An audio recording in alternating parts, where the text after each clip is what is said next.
अच्छा जी, ACCA की जो बुक है फाइनेंशियल अकाउंटिंग की, उसके चैप्टर नंबर 5 में जो कंटेंट है उसके अंदर परचेजेस रिटर्न और सेल्स रिटर्न की एंट्रीज़ जो हैं वो स्टूडेंट्स को सिखाई गई हैं। तो इन स्लाइड्स की मदद से हम इन एंट्रीज़ को सीखेंगे और इस तरह से सीखेंगे कि हमें ये लाइफ टाइम भूले ना दोबारा। ठीक है। तो यहाँ पे देखें, हम ये स्टार्ट में हैं, यानी कि हमारा जो बिज़नेस है, जो हम हैं, जो मैं और आप हैं, ये बिज़नेस के तौर पे अपने आप को लें कि हम यहाँ पे फॉल कर रहे हैं सेंटर के अंदर। ठीक है। तो कोई ना कोई हमारा सप्लायर है और डेफिनेटली एटलीस्ट वन जो है वो हमारा बायर भी है। ठीक है, जो हमारे से चीज़ें ख़रीदता है। ठीक है। तो सप्लायर वो है जो हमें सप्लाई करता है और हमारे लिए बायर वो है जो कि हमारे से चीज़ें परचेज़ करता है। तो अब सप्लायर से हम जो चीज़ें लेते हैं उनको हम अपने बिज़नेस के अंदर परचेज़ के नाम से रिकॉर्ड करते हैं। ठीक है। और अगर हम सप्लायर को कोई चीज़ें रिटर्न कर देते हैं किसी भी वजह से, तो वो परचेज़ रिटर्न कहलाएंगी।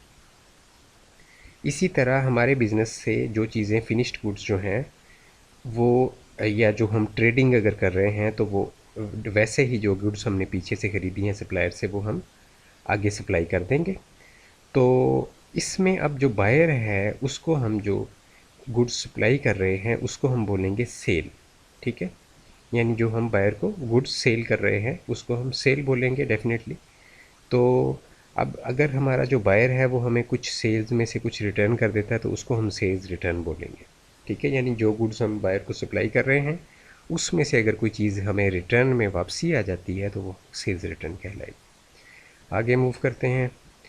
परचेजेज़ और परचेजेज़ रिटर्न की एंट्री क्या होगी। ठीक है। यहाँ पे एंट्री मैंने जो सिखाई है वो क्रेडिट की एंट्री है, यानी परचेजेज़ भी क्रेडिट पे हो रही हैं, परचेजेज़ रिटर्न भी क्रेडिट पे हो रही हैं, क्योंकि 99.9% बिजनेसेस में परचेजेज़ भी जो है वो क्रेडिट पे होती हैं, उधार पे होती हैं। परचेजेज़ रिटर्न भी फिर डेफिनेटली उसी जिससे उधार से परचेजेज़ की हैं उसी को वैसे ही रिटर्न कर दी जाती है। ठीक है।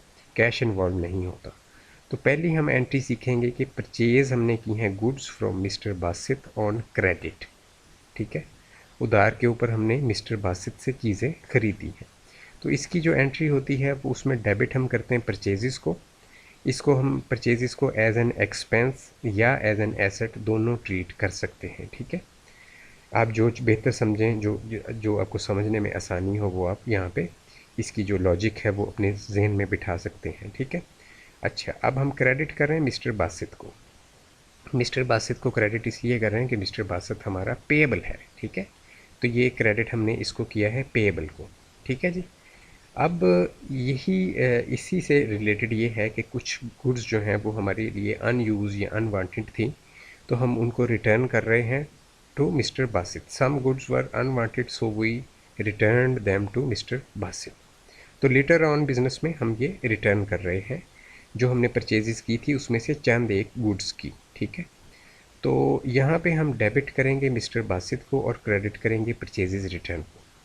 अब देखें यहाँ पे जो एंट्री है ऑलमोस्ट वो ये पहली एंट्री के ऑपोजिट है। ठीक है।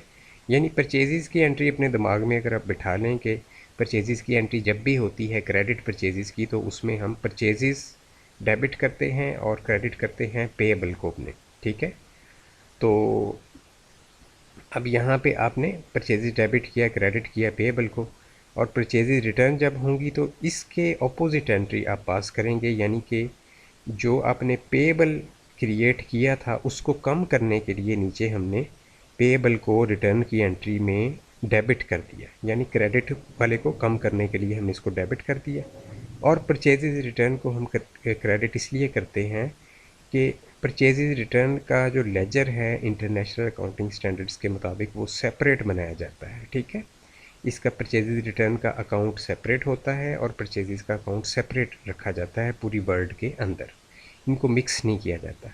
इस वजह से अब परचेजेज रिटर्न की जो डे बुक होती है या जर्नल होता है वो भी सेपरेट होता है, परचेजेज का सेपरेट होता है। इसी तरह दोनों के लेजर अकाउंट्स भी परचेजेज का अलग बनता है, परचेजेज रिटर्न का अलग बनता है। यहाँ पे हमारी कंप्लीट हो गई परचेजेज रिटर्न की जो हम क्रेडिट एंट्री करते हैं वो। ठीक है जी। कैश की अगर एंट्री है तो यहाँ पे डेबिट परचेजेज क्रेडिट कैश हो जाएगा, यहाँ पे डेबिट कैश हो जाएगा और क्रेडिट परचेजेज रिटर्न हो जाएगा। ठीक है जी। तो वो बहुत सिंपल है। आगे चलते हैं, हम दोबारा आ गए ओरिजिनल के ऊपर हम। अब ये वाला पोर्शन हम डिस्कस करेंगे कि हमारे बिज़नेस से आगे जो बायर है उसको हम कोई चीज़ सेल कर रहे हैं और अगेन वो सेल्स रिटर्न कर रहा है, तो दोनों एंट्रियाँ सीखेंगे। पहली सेल की एंट्री है, अगेन क्रेडिट सेल की एंट्री है कि हमने मिस्टर अली को क्रेडिट पे गुड्स बेची हैं। तो इसकी एंट्री ये होगी कि डेबिट करेंगे मिस्टर अली को, यानी कि ये हमारा रिसीवेबल है, एसेट है, इस वजह से हम इसको डेबिट कर रहे हैं, और क्रेडिट करेंगे सेल्स को, सेल्स हमारा रेवेन्यू है, इस वजह से हम इसको क्रेडिट कर रहे हैं। और नीचे जो है वो एंट्री हमने पास करनी है, mister A return some of the goods, ठीक है। तो जो क्रेडिट पे उसने चीज़ें ख़रीदी थी वो उसने हमें वापस कर दी। तो अब यहाँ पे डेबिट करेंगे हम सेल्स रिटर्न को और क्रेडिट करेंगे मिस्टर अली को, ठीक है।